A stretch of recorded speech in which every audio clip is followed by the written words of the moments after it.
एक तो ये इस ड्रामे का बहुत बड़ा तमाशा है कि जो बात बोलनी होती है वो नहीं बोलते, इसके अलावा बाकी तमाम बातें बोल देते हैं। जैसे कि पिछली एपिसोड 16वें एपिसोड में नीलू को ये बात बतानी चाहिए थी कि सात भाई सिगरेट पी रहे थे, इसने ये बात नहीं बताई। उससे पिछले एपिसोड में से ये बात बता देनी चाहिए थी कि सात आपसे बहुत मोहब्बत करते हैं। 16वें एपिसोड में मेरी पूरी तवज्जो इस सीन में घड़ी पर रही, किस मुनासिब स्टाइल में घड़ी को रखा हुआ है।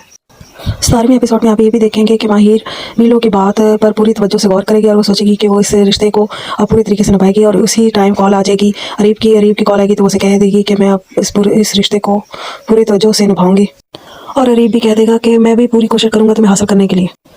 ये बात सुनते ही माहिर परेशान हो जाएगी। दूसरी तरफ अरीब फ़ोन बंद करते ही सोचने लग जाता है कि वो अपनी माँ से अभी जाकर बात करेगा। अरीब आकर अपनी माँ से बात करता है और जब वो खड़ा होता है तो उसकी आगे कज़न खड़ी होती है। इस सीन में आपको साफ नजर आएगा कि माहिर की माँ की जो मुस्कुराहट है वो इस तरह की है कि जैसे सांप भी मर जाए और लाठी भी ना टूटे। अब वो सोचेगी कि कोई ऐसा तरीका किया जाए जिससे सांप भी मर जाए और लाठी भी ना टूटे। साथ ही अरीब अपनी माँ से बात करेगा और कहेगा कि आप जाके माहिर से मेरे रिश्ते की बात करें। और अरीब की जो माँ है वो इस बात के लिए मान जाती है। ये बात सुनते ही उसकी कज़न जो है वो दुखी हो जाती है और अपनी माँ के पास जाती है कि आंटी चाह क्या रही हैं। उसी वक्त अरीब की कज़न की जो माँ है वो कहती है कि बेटा फिक्र न करो, मेरी भाभी है, मैं अच्छी तरह से जानती हूँ कि वो कोई ऐसा तरीका आजमाएंगी जिससे तमाम मसले हल हो जाएं। माहिर सोचों में पड़ी होती है तो ऊपर से साथ आ जाता है और उससे पूछता है क्या हुआ, तो बताती है कि अरीब को देखती हूँ तो तरस आता है उस पर, तो समझ नहीं आता कि मैंने उसके साथ क्या कर दिया है।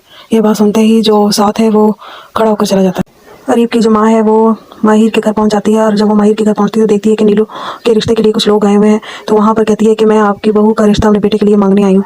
ये बात सुनते ही तमाम घर वाले परेशान हो जाते हैं।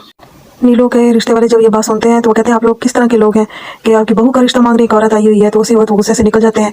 इस तरह ये निकलते हैं तो फ़ौरन ही जो साथ है और उसके साथ का जो बाप है वो भी अरीब की माँ पर अच्छा खासा चलाते हैं और उसी वक्त अरीब की जो माँ है वो भी घर से चली जाती है।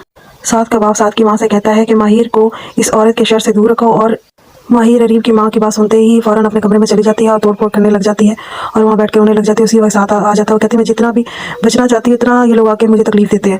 तो साथ उसे खामोशी से कहता है कि बस तुम खामोश हो जाओ और मैं हूँ ना तमाम मसाइल को हल करने के लिए। ओके नाजरीन, अल्लाह हाफिज़। बताइएगा कि आपको मेरा रिव्यू कैसा लगा। अगर अच्छा लगा तो भी बताइएगा, बुरा लगा तो भी बताइएगा। बाय।